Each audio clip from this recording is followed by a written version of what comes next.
Fantastic. Okay, so I'm ready. I hope you're ready as well. So yeah, thanks for all the lovely greetings this morning. Hi, Edgar. Hi, Beatrix in Bali.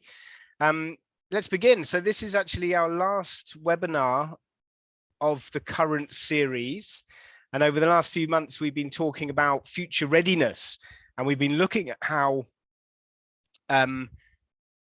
future ready skills or transferable skills that we can learn through our English programs can benefit our students in all different areas of our lives. So we've talked about how our students can gain skills, which will help them in their academic lives, their professional lives, and their personal lives. And that's what we're talking about today. And today's model lesson is on the theme of identity. And it's a theme which is very relevant to future readiness. Identity, I think, as having a strong sense of identity or knowing yourself is important for many reasons, but especially having better self-awareness, making better decisions, and also setting realistic goals. But today we're going to be talking about how some academic skills we learn, such as summarizing and paraphrasing, can be applied to our personal lives. Let me introduce myself. My name is Will Lashett. I am a senior academic consultant and teacher trainer for National Geographic Learning. I'm from the UK, but I am originally from the UK. I live in Singapore now, and we're going to get straight into the content today. So I'm going to move over now into our classroom presentation tool. So this is a digital tool which can be used online or offline. It is a multimedia digital teaching aid, and it has all of the student book and workbook content, and it is all interactive, which makes it very convenient to teach from, whether you're online or in the classroom, and very engaging for the students. Okay, so I'm going to stop sharing for a second, and we're going to go over into my classroom presentation tool. So let's do a new share. Okay, maybe we can just do the screen share. Maybe that's a good idea, because I'm going to be jumping backwards and forwards. Okay, here we go. So you should be able to see now my classroom presentation tool. I can check on Zoom. Yes, you're looking at my classroom presentation tool. Fantastic. All right, so these are the different units, and today we're using a program called Reading Explorer, which is an academic skills program. This is level 2. And you can see very interesting topics here. And today we're going to be looking at unit number 9, identity. So let's start off at the warm up. And I'm going to ask you a couple of questions here. So there's a very famous photo here that you can see on your right. Let's just make it so you're focusing your attention just on that page. So I'm going to ask you a couple of questions about this. So maybe as I'm doing that, I should probably just do this, so that you can't see. Can you tell me, okay, if you look at the picture, who do you think who can you see there? Who do you think they are? Some of you might have seen this photo before. See if you can have a guess. 2 girls. Okay, V says 2 girls, they are friends. Okay, excellent. Okay, anyone else want to have a guess? 2 girls with different color skin, 2 students, very nice. Annie says, I've seen them before. 2 friends from 2 worlds. Someone says half sisters, not siblings, 2 classmates. Okay, very interesting. Someone's put siblings ? They are twins but look different. So some of you have obviously heard this story before. And if I click on here and if I zoom in a little bit, you should be able to see down here. If I get my pointer tool, okay, can you read that? So we've actually got here, these are 2 sisters, and they're not just sisters, they're twins. So these are fraternal twins, okay, which means they're not identical. This is Marcia and Millie Biggs, and they are fraternal twins. And as we can see, they look quite different. It looks like they're different ethnicities. So they're actually, their parents are a biracial couple. The mother is white from England, and the father is black, and he has a Jamaican background. And I think this is a very interesting photo. And it raises some interesting questions. So when I tell you that they're twins, does that surprise you?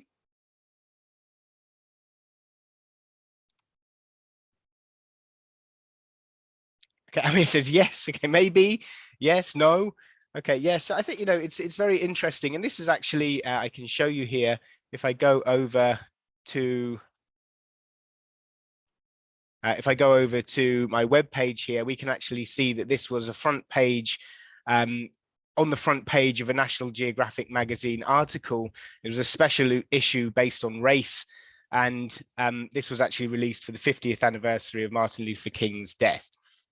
And yeah, a lot of people are saying here, I can see that there is a resemblance. You can't you? I think, for example, as the father says in the article here, he says that they've both got my nose.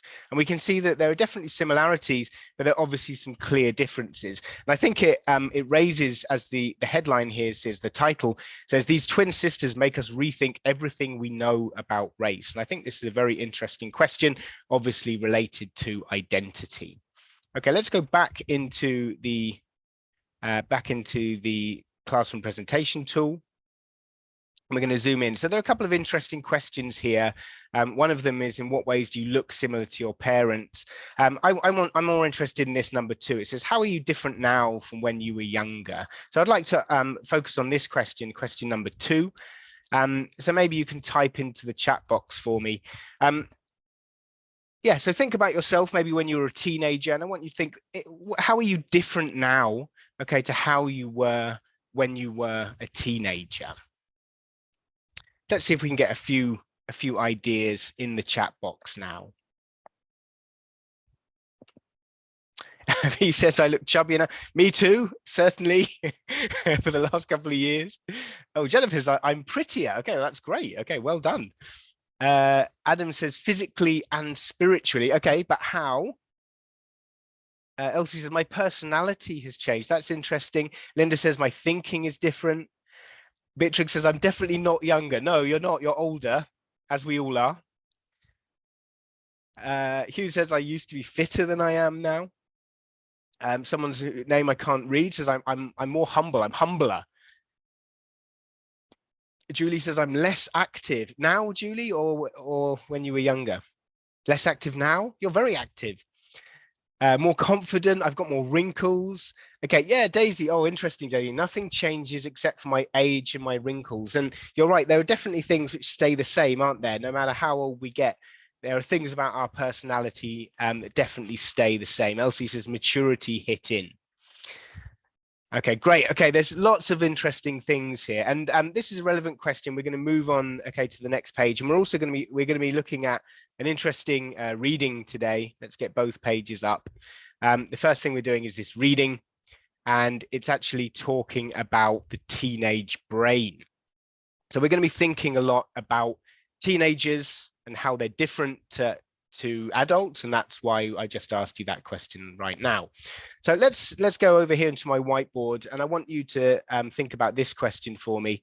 I want you to tell me, if I mention teenagers, what kind of words pop into your head? Now, I'm sure many of you teach teenagers.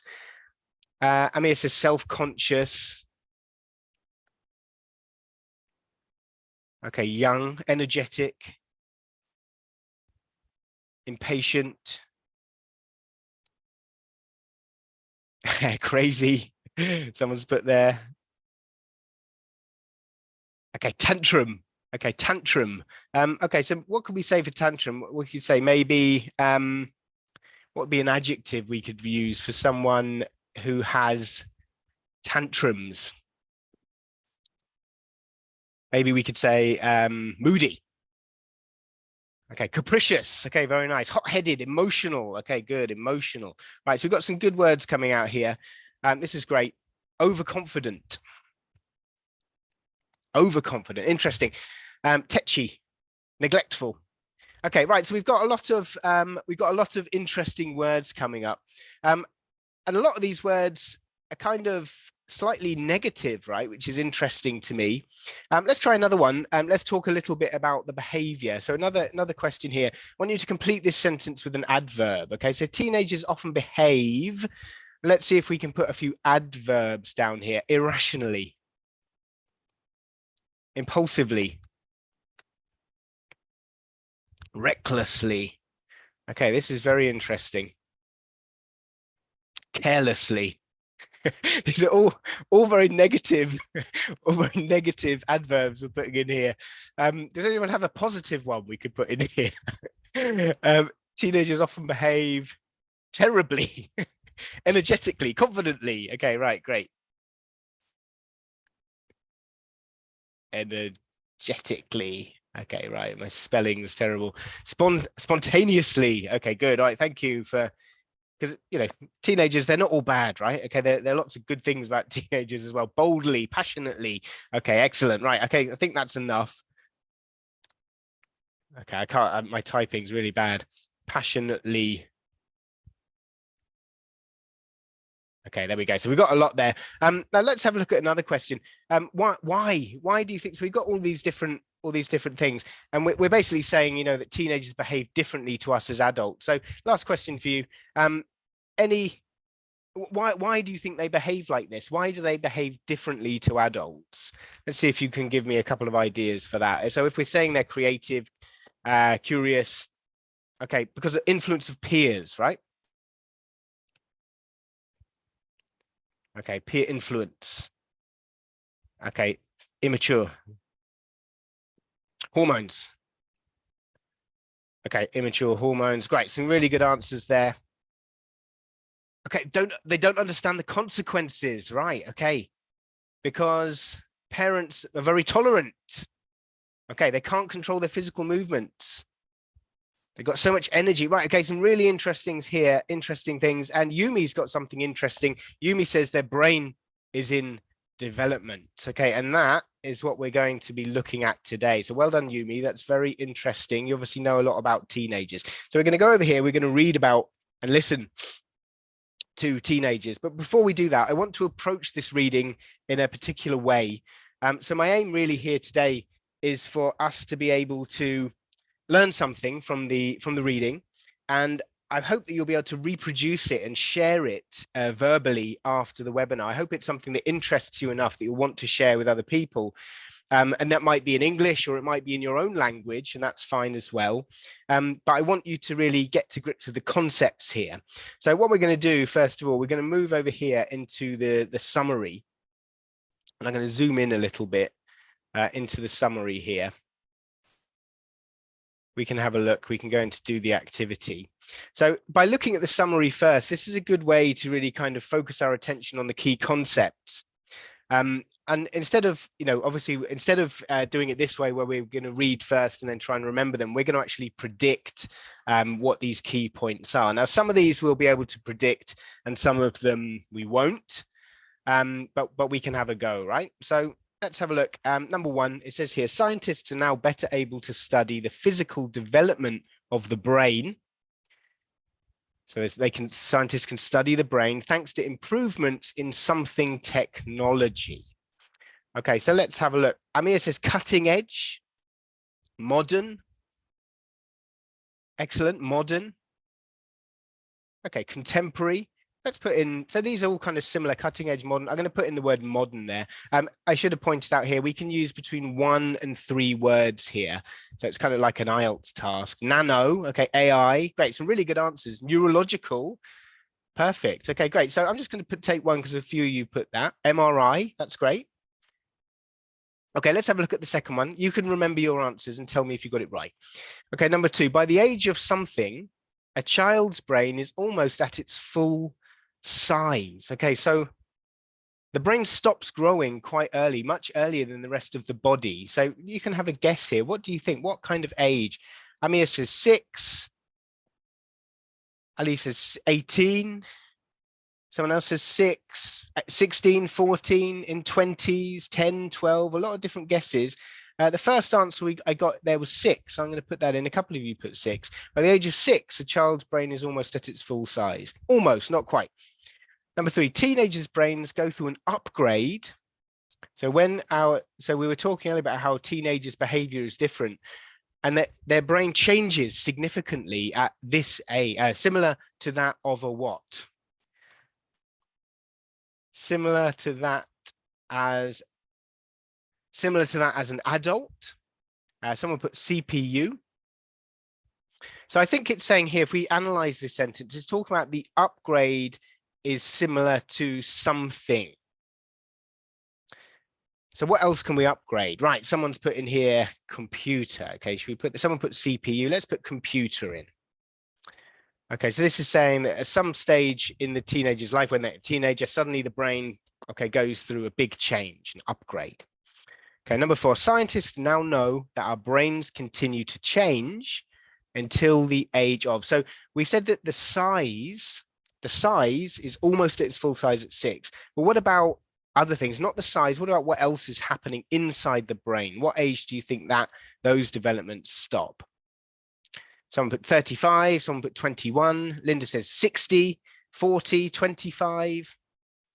Okay, some good guesses here. A lot of you are putting about 40, so let's put that in. Okay, until about the age of 40. Number 5, teenagers' brains measure risk and reward differently than something brains do. Okay, adult. Okay, I think a lot of you are putting adult here. And I think, yeah, this is probably a good guess, and it's interesting thing we're going to discuss later on. Okay, number 6, some believe that having a of friends makes us more successful in life. Having a something of friends, a circle of friends, a lot of friends, a circle of friends. A lot of people putting circle. Okay, let's put a circle. Okay, trusting friends. Yes, trusting friends. Got a lot of friends. A lot of trusted friends. Right. Okay, some really good answers coming out here. And number 7, teens are not afraid to try new things. This makes it easier for them when they eventually leave their something. So they're not afraid. Teens are confident. They want to try new things. They leave their home. Okay, everyone's putting home.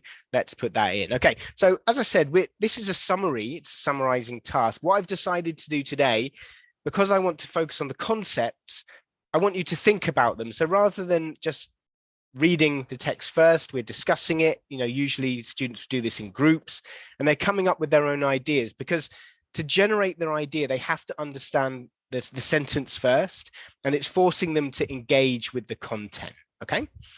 All right, now talking about engaging with the content. Oh, that's interesting. A few of you put comfort zone. That's very interesting. Now we've had a look at that.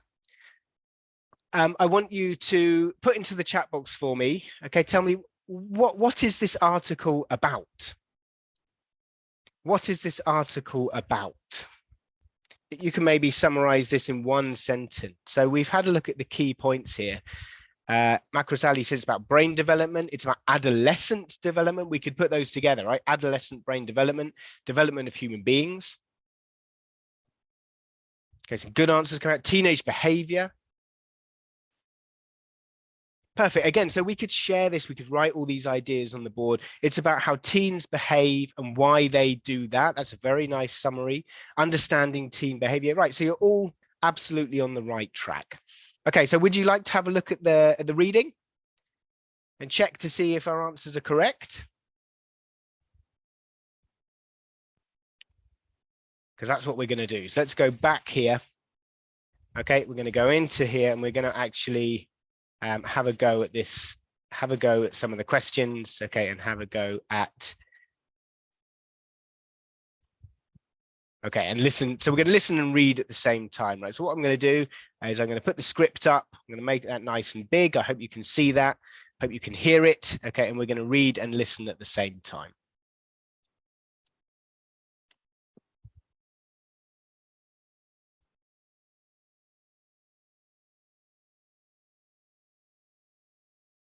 Okay, someone's saying they can't hear it, so I need to share my sound. Thank you. Thank you for telling me. Let's try it again. Parents, teachers, and anyone who regularly deals with teenagers knows how difficult the adolescent years can be. Adolescents have always been known to do wild, even dangerous things. This was thought to be due to the foolishness of youth. Now, brain imaging technology allows scientists to study the physical development of the brain in more detail than ever before. Their discoveries have led to a new theory of why teens act the way they do. A work in progress. Recently, Scientists discovered that though our brains are almost at their full size by the age of 6, they are far from fully developed. Only during adolescence do our brains truly grow up.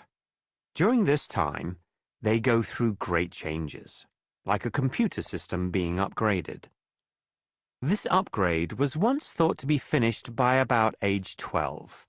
Now, scientists have concluded that our brains continue to change until age 25. Such changes make us better at balancing our impulses with the need to follow rules. However, a still developing brain does this clumsily.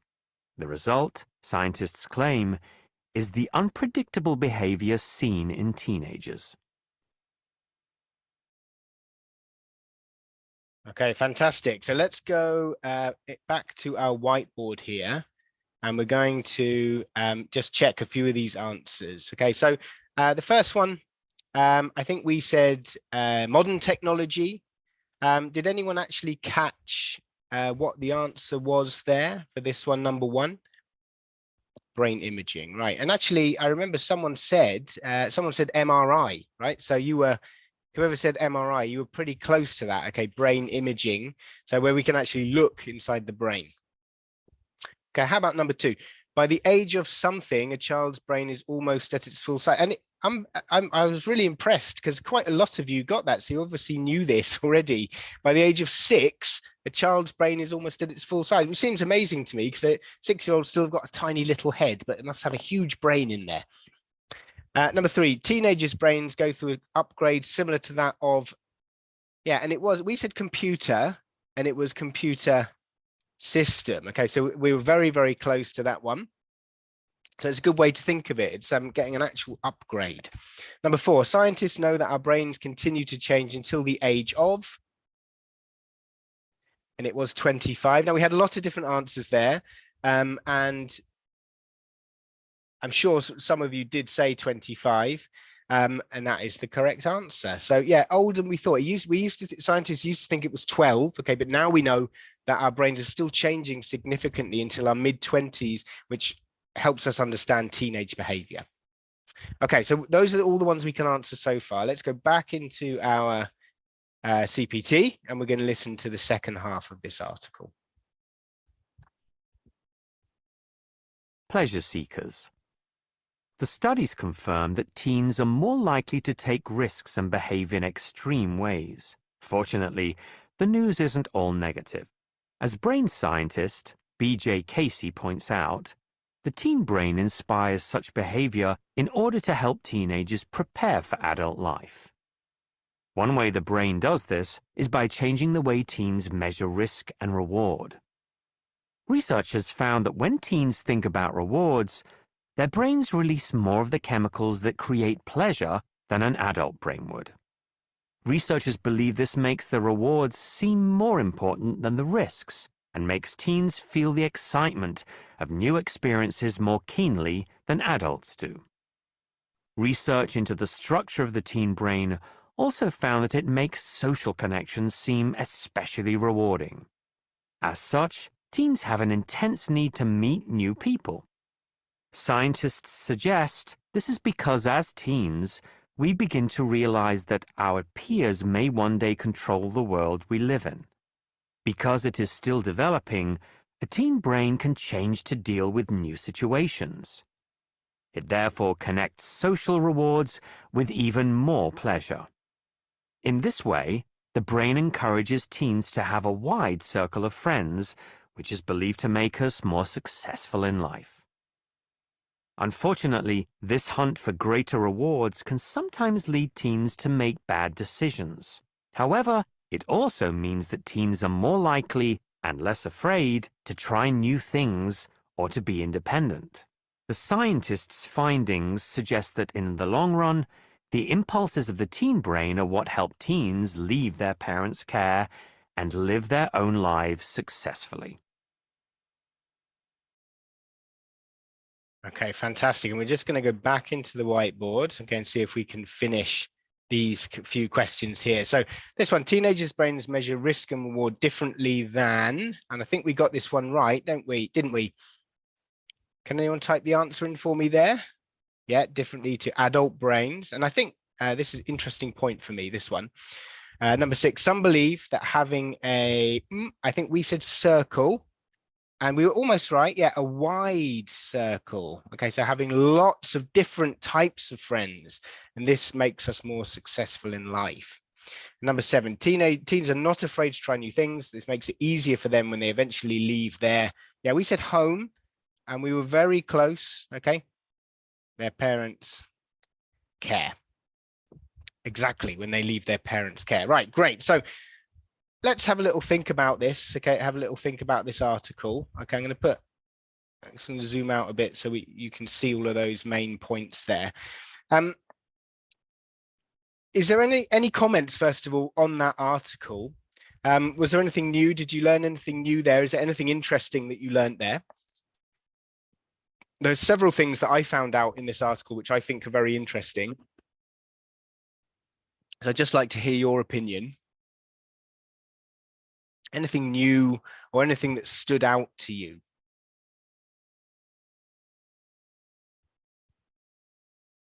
Anything surprising?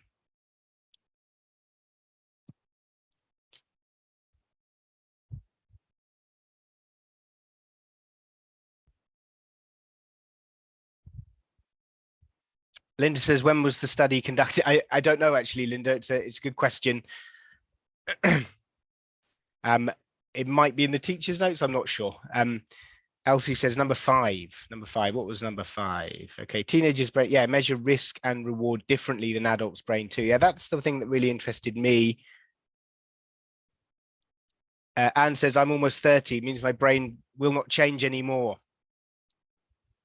Actually, that's not entirely true, and your brain still can. We've got neuroplasticity, means that you can still change your brain, okay, by doing things like repeated actions actually change the way your brain operates. So by doing like forming good habits and things like that, you can actually rewire your brain, but not in the same way that a teen's brain is changing. Teens like rewards. Yeah, neurochemical, right? Okay, so it is released. It's talking about chemicals in the brain, right? Yumi says, right, school time is not just a place for learning, it's necessary for their future. That's right, because they're forming friendships and relationships with people, and this is helping them actually prepare for adult life. Yeah, learning these social skills. Giselda says, how teens perceive social rewards as something important at that stage in their lives, right? Yes, you got it absolutely right.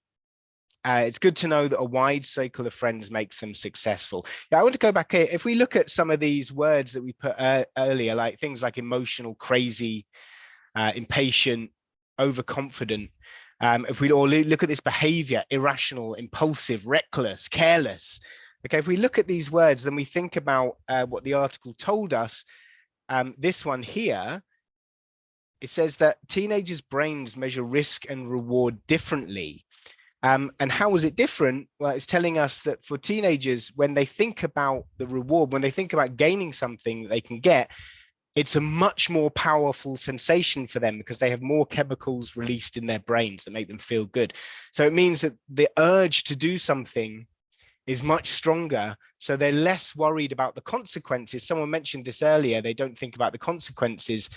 It might be that they don't think about it, but the sense of what they're going to get, the reward is much, much stronger. And that's why they can be so impulsive. So it's a chemical difference in the brain that's doing that. It's not just being immature. Okay. So it's almost like they can't help it because of these chemicals being released. I think that's very interesting. Okay. So we're going to go over and we're going to go back to the CPT. We're going to have a look at one more kind of activity here called completion. Maria says, what does the effect of our brain stop changing till the age of 25? Why does it stop at 25? I'm not sure why it stops at 25. That just seems to be what happens according to scientists' research. And I guess when that happens at 25, our behavior starts to kind of stabilize.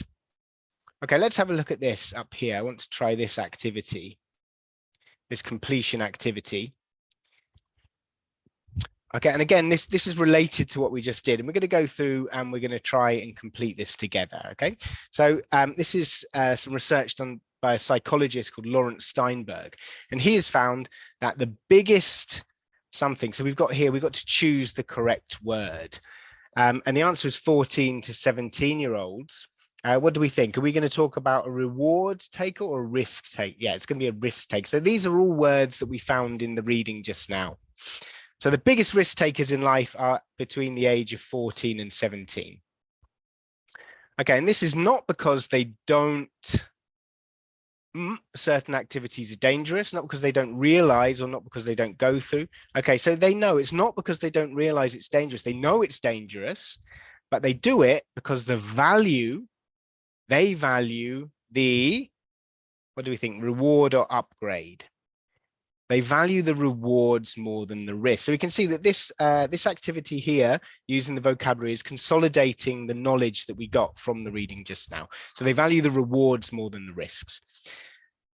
So Lawrence, the psychologist, decided to test this idea. So he did some research, he did an experiment. So to test the idea, Steinberg, he uses a video game that involves driving a car. So it's like a computer game with a car. So players have to, what do they have to do? They have to conclude or they have to deal with traffic lights that change quickly from green to red. Okay, they have to deal with traffic lights that change quickly from green to red, which means they have to make very quick decisions. So they're driving this car simulator computer game, and suddenly the light's green and very quickly goes red without warning. And it's the study is measuring what they're going to do.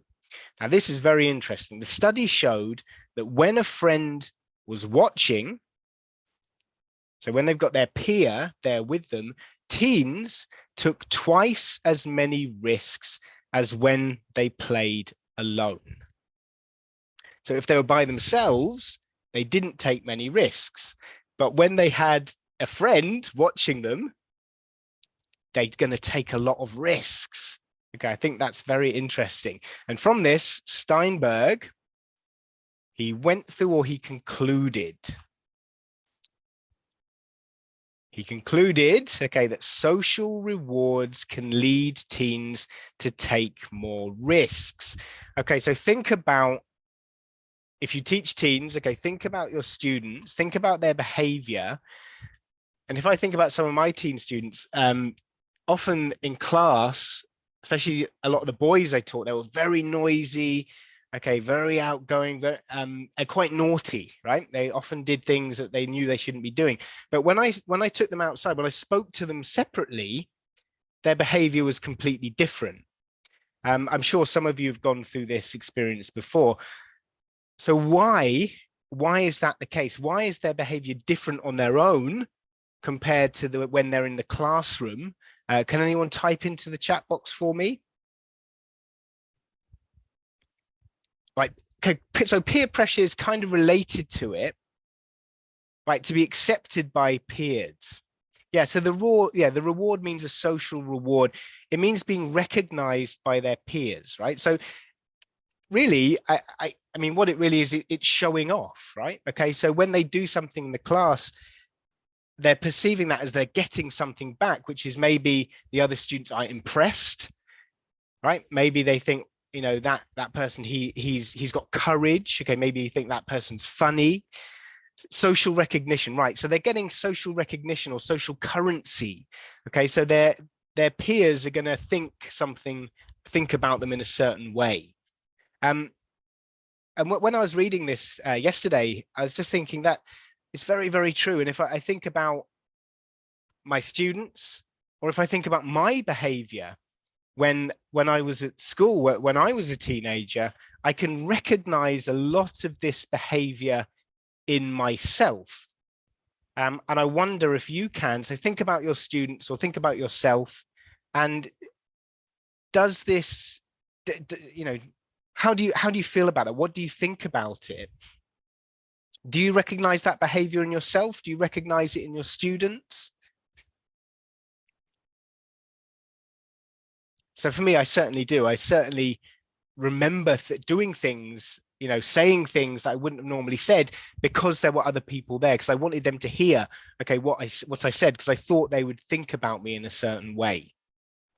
Elsie says, yeah, they're comfortable and confident when they are with their circle of friends for social recognition. They take risks in behaving that way. Mario says, I have observed this with my students. Right. Okay, I think this is very interesting. Now, we're going to go and do, Mikiari says, not so much in the Asian countries I've stayed. Okay, so it might be a cultural thing as well.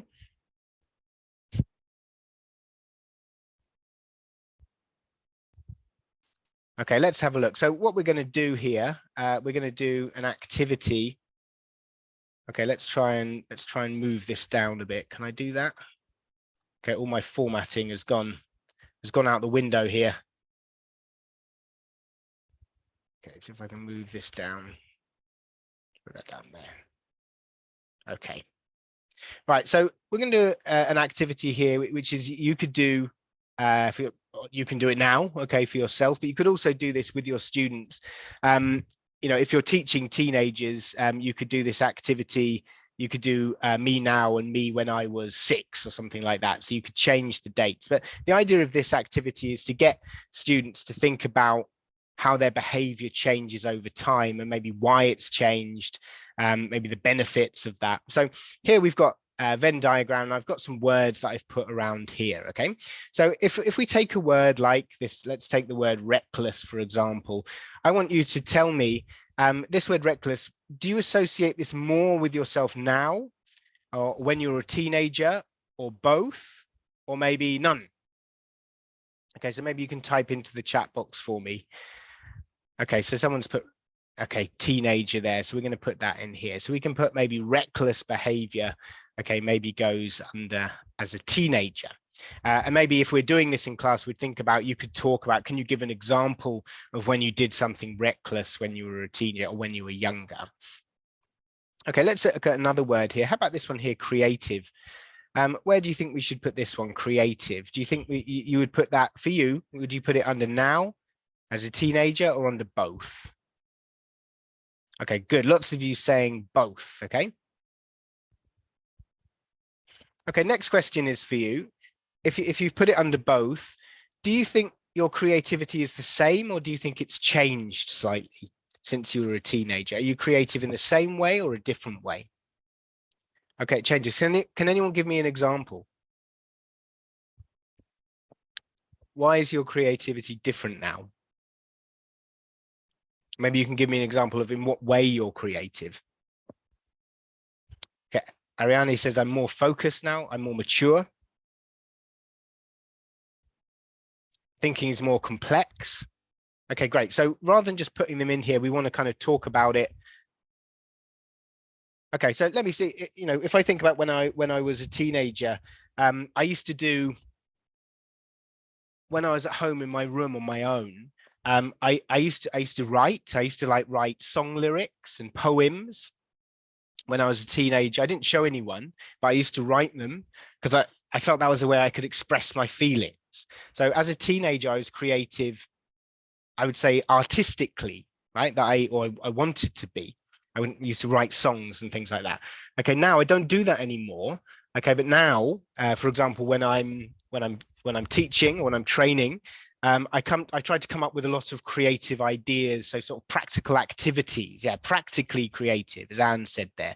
So for me, there's a very clear difference in how I'm creative. When we're doing this activity, this is really what I want to get at. I want people to discuss. If you're putting both, I want you to talk about, okay, it's the same, but it might be different as well. Okay, let's have a look at another one. I put one here, this one. How about this one? Outspoken. Someone put here, I'm more innovative. That's interesting, Ronald. How about this word outspoken? Would you put that more for you now, or you as a teenager, or both, or neither? Ronald says now, teenager. Okay, so both. Okay, so I mean, obviously this is up for you. You can put that wherever you want. It's for you. Pretty much the same. Okay, I'm going to put, for me, I'm going to put that word outspoken. I'm going to put it under me as a teen. Because I think the word outspoken, if we think about the word, what does it mean? It means saying what you think But I think there's an underlying meaning of outspoken where often you're saying something that is maybe to get a reaction, right? Calling a spade a spade. Yes, we could say that as well. Let's have a look here. If I look up the word here, outspoken, I've got it in my dictionary. So it means being direct and stating your opinion, but it says here, especially if they're shocking or controversial. And I think for me, when I was a teenager, I used to say things deliberately because it was controversial or because I thought it would shock people. And I used to do this at school. And this is why I was saying, I would do it in front of my peers because I thought they would be impressed by that.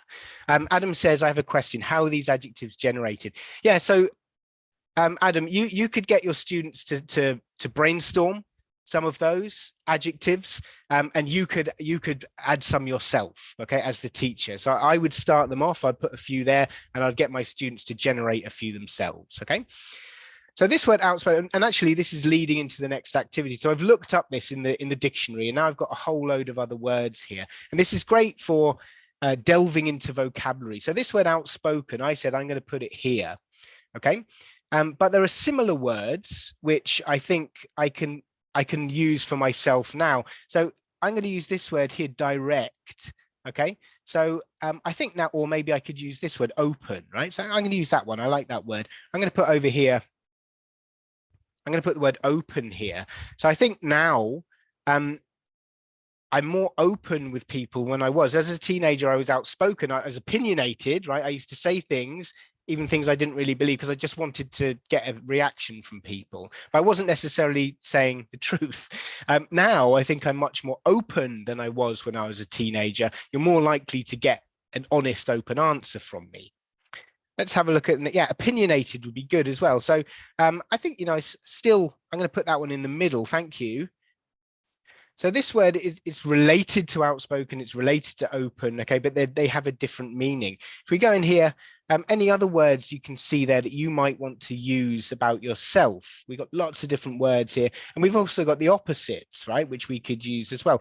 So this is really interesting activity where we can go into looking at the different similar words, but which have a different meaning, because there is a big difference between saying I'm outspoken and I'm direct, right? Because when you're being direct, maybe you're being, it might mean rude as well. It just means I'm saying what I think. Okay, but outspoken has this underlying meaning that I could be trying to shock you. Okay, so let's have a look at vocal. Okay, right, vocal, right? That's a good one. So let's go in here and put vocal. Okay, I'm going to put that one under both, okay, because vocal has a different meaning to outspoken, right? Vocal just means you're willing to say what you think. Straightforward, great. Okay, so yeah, I think this is a really nice activity. So, and as someone asked me earlier, get your students to think of their ideas. I put here your ideas, then add some yourself, get them to do it. And then you can focus on a few words and you can get them to use a dictionary and look up similar words and try and get to what's the difference in meaning between them. You can also add in opposites. That's a really good, so it's a really nice, identity building activity, self-awareness, but also vocabulary activity. And what we did here is what I've put, are there any related words that you can add? So outspoken. Okay, I'm going to put next to outspoken, I'm going to put arrogant. Okay, so I think often when I was a teenager, I always used to think I was right. So I think I was quite arrogant, which is related to outspoken, okay, but not the same meaning. Okay, so I think that's a nice activity you can do. All right, we're going to move on, okay, and we're going to do, we're going to leave that here. We're going to leave that activity. And I hope that you'll be able to remember some of those points. Okay, and I hope you'll be able to share some of those. If you found that interesting, you'll be able to share some of those ideas with people, maybe with your colleagues, maybe with your students. Maybe you can tell them about their brains, how they're developing. And I think very interesting there. Okay, we're going to move on and we're going to have a quick look at the other activity we're doing today, which isn't going to take as long, which is this one. Okay, so we're going to be talking about, we're going to watch a video, and it is called The Global Village. All right, now this video is about DNA testing. And it's specifically about DNA ethnicity testing. Now, I don't know if any of you have, maybe you have. Can you type into the chat box, have any of you ever done a DNA ethnicity test to find out where your ancestors came from? Because it's very easy to do these days. There are lots of online companies that do it. It costs about $50 US. And you can actually, they send you, you buy it online, they send you a kit, you swab your mouth, okay, with a little stick, just like, you know, like you're doing a COVID test, and then you send it off, and a month later you get back your results, and it tells you, okay, where your bloodline comes from, how many percent is from this area, from this country. It's very interesting. Yeah, okay, but no one's done it yet. A lot of you saying I should do it. Okay, it's interesting, isn't it? Yeah, I've only done COVID test. Okay, so we're going to have a look at a video, okay, which is, how long does it take? So it takes like a few seconds, Linda. You just do it yourself. It takes 1 minute. You rub your cheek for 1 minute, and then you rub the other cheek inside for 1 minute. So it's painless. You put it in the vial, you close it, you send it to the company, and 4 weeks later, they send you back the results. And you can also do things like you can go online and you can actually trace relatives that you might not have seen before. Okay, so through your DNA, they can match you to other people around the world. You're actually related to these people and you can contact them. It looks really interesting. Okay, so I'm going to ask you a question before we watch the video. I want you to tell me, okay, think about your country, okay, think about where are some places, some other places outside your country that people in your country come from, okay? So in my country, I'm from the UK, from England, and in my country, there are a lot of people who come from, actually, we've got about 18% of ethnic minorities, and a lot of people come from India, from Pakistan, from Africa, from the Caribbean, and from China. We have quite a few people from China as well. So think about your country. Where do people originally come from? Malaysia, China, Thailand. Okay, someone says India and China. China, Arab countries. China, South Asia. In my country, a lot of people from Spain. So Mario, I guess you might be from the Philippines. Korea through China. Good. So a lot of people.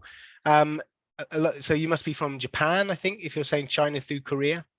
Right, great. Africa. Okay, so a lot of different answers here. So wherever we're from, we know that people come from somewhere else. Okay, we're going to watch a very interesting video. And we're really going to watch this to enjoy it. Okay, but we're going to look at some questions afterwards. Okay, so I'm just going to show you the questions first. Okay, here they are. Okay, so after we watch it, we're going to do this little flow chart which talks about where people come from. Okay, so let's watch the video. We're going to enjoy it. Okay, and then we're going to discuss it afterwards. Welcome to New York City. There are people here from every corner of the world, raised in different cultures with different experiences. Today, some New Yorkers are attending a very special meeting. These people all took part in the Genographic Project. They have taken DNA tests to learn about their ancestors. Together, they are going to travel back through time and find out where we all come from. Good morning, everybody. How are you? Let's wave those flags. First, everyone is divided into 5 groups. They are grouped according to the region of the world their most recent genetic ancestors moved to. You are basically standing in the part of the world, if you imagine this is a world map, that your ancestors came from most recently. Each group is given a different colored flag. The red flags represent the people whose ancestors arrived in North and South America about 14,000 years ago. So these are descendants of the first inhabitants of the Americas, the Native Americans. So you guys are the furthest point on the human journey. Now I'm going to switch all the way to the other extreme of the globe. This big group over here, the Europeans. Let's see those flags. The blue flags represent people whose recent ancestors came from Europe.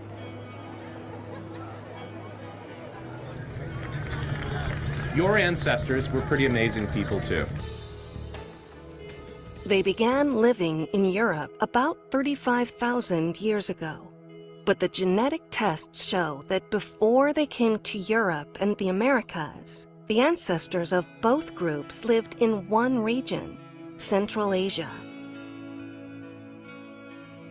You all share a genetic marker in common, a guy who was living in Central Asia around 40,000 years ago.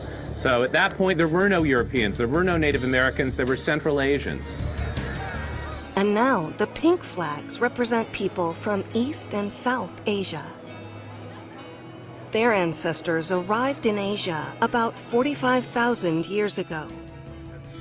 Now, if we could ask everybody in Central Asia and everybody in East Asia to coalesce over here to the Middle East around 50,000 years ago or so. As we can see, Europeans, North Americans, South Americans, East Asians, and Southeast Asians all share a common ancestor in the Middle East. So we are now down to two groups, one in the Middle East, the other in Africa. Will they too join together? Absolutely. But where? Where did humans live first? In Africa. Human beings only moved from Africa to the Middle East about 60,000 years ago. Welcome home, everybody. This means that all of us alive today can trace our family histories back to Africa. In fact, we have spent most of our history as a species, 3/4 of it, living only in Africa. From there, our ancestors began their journeys all around the globe. But what does this news mean to the people who participated in the project? We're all very, very similar, no matter what we say or do, no matter what language we speak, we're all the same. Just think. Every person on the planet is connected to every other person. We are truly one world.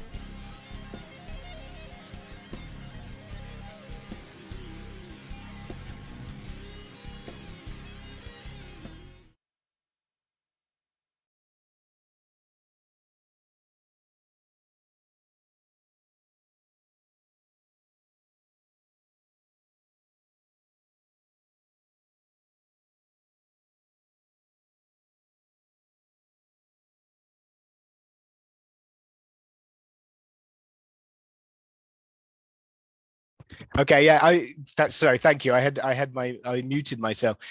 You've already done it. I can see people putting some words in. Can you just type in one word that describes that video for you? Okay, maybe, yeah, it could be to describe the video, or maybe how you feel after watching that video. Surprising.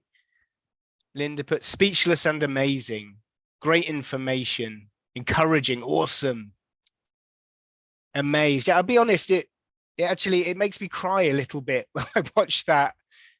It makes me feel really emotional, touched. Exactly, it's very touching. Yi Liu says there, and it is, I think, a really wonderful video, and it shows us, it teaches us a lot about our humanity. Okay, let's have a quick look at this, see if we can do this activity together. So let's see if we can get the timeline, right? So should we start at the back here? It says all of us can trace our family history back here.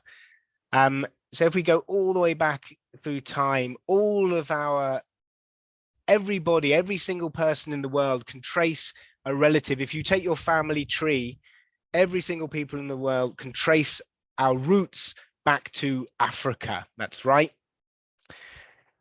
Then, okay, about 60,000 years ago, some of these people from Africa, they went on a journey and they moved to where? The Middle East. So if we go back 60,000 years, okay, there were no Europeans, there were no Asians, okay, there were no Americans, no South Americans. There were only people in Africa and then in the Middle East, okay, 60,000 years ago. Then from the Middle East, what happens about 45,000 years ago? Where did people go? Over here, number 3. Yeah, so that's East and South Asia. So people moved over there. And then 5,000 years later, 40,000 years ago, people moved to Central Asia. And at this point, there was still no Americans, okay, and still no Europeans. And then 35,000 years ago, people moved where? To Europe, that's right. Okay, they moved to Europe. And about 14,000 years ago, people moved from Central Asia to the Americas. So the Americas are the newest, okay, populated areas. Okay, you've been there for about 14,000 years. So I think that's really wonderful to see that journey. But what I loved about the videos when they were coming together and making the groups, and we're, you know, highlighting the fact that we're the same. Okay, we're the same people. Okay, we've just moved to different places. I think that's really wonderful video.